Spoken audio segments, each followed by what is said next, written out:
आज हम बनाने जा रहे हैं चीनी का परांठा। उसके लिए हमने ये एक पेड़ा गेहूं का आटा लिया है। ये आटा हमारा पहले से ही गूंथा हुआ था।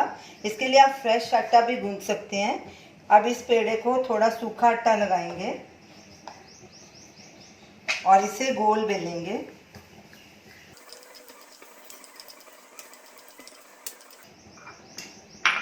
अब इसके ऊपर देसी घी फैलाएंगे। आप तेल का भी इस्तेमाल कर सकते हैं।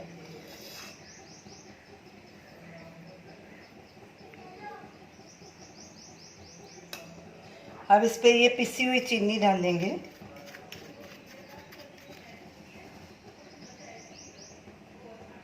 चीनी को भी सब तरफ फैला देंगे।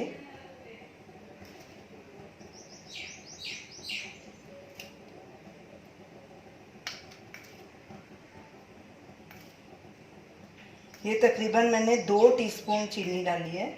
आप अपने हिसाब से कम या ज़्यादा डाल सकते हैं। अब इसे सब तरफ फैला देंगे।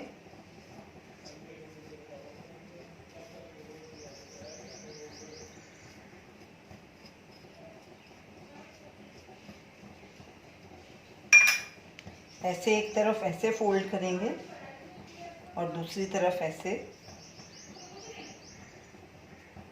फिर इसको आधा इधर से फोल्ड करेंगे और आधा इधर से। फिर से सूखा आटा लगाएंगे और इसे परांठे के आकार का बेल लेंगे।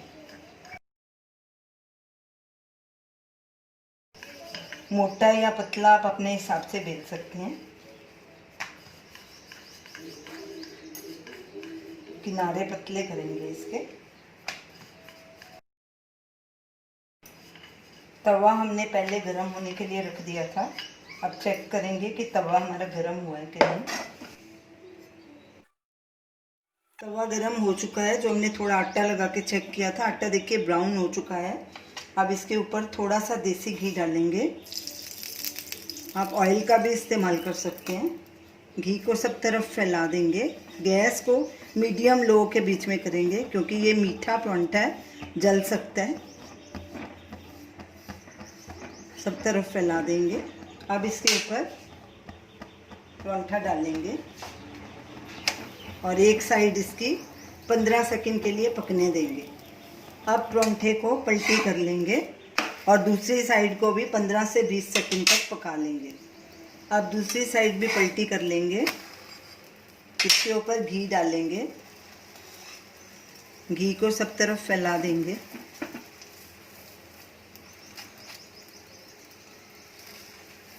फिर से साइड पलटी करेंगे और ऐसे ही दोनों तरफ घी लगा के साइड पलटी कर करके इसको गोल्डन ब्राउन होने तक पका लेंगे।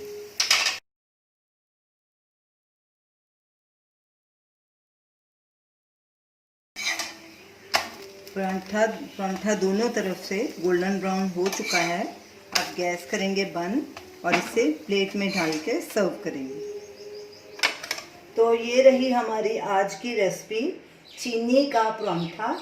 इसे हमने घर की फ्रेश मलाई के साथ सर्व किया है। ये मलाई के साथ बहुत ही टेस्टी लगता है। देखा कितनी जल्दी ये परांठा बन गया। जब भी कभी मीठा खाने को मन करे तो आप झटपट ये परांठा बना के खा सकते हैं। इसे आप ज़रूर ट्राई कीजिए और हमें अपना फीडबैक दीजिए और हमें बताइए कि आपको ये हमारी रेसिपी कैसी लगी। हमारे वीडियो को शेयर कीजिए, हमारे चैनल को सब्सक्राइब कीजिए। Thanks for watching.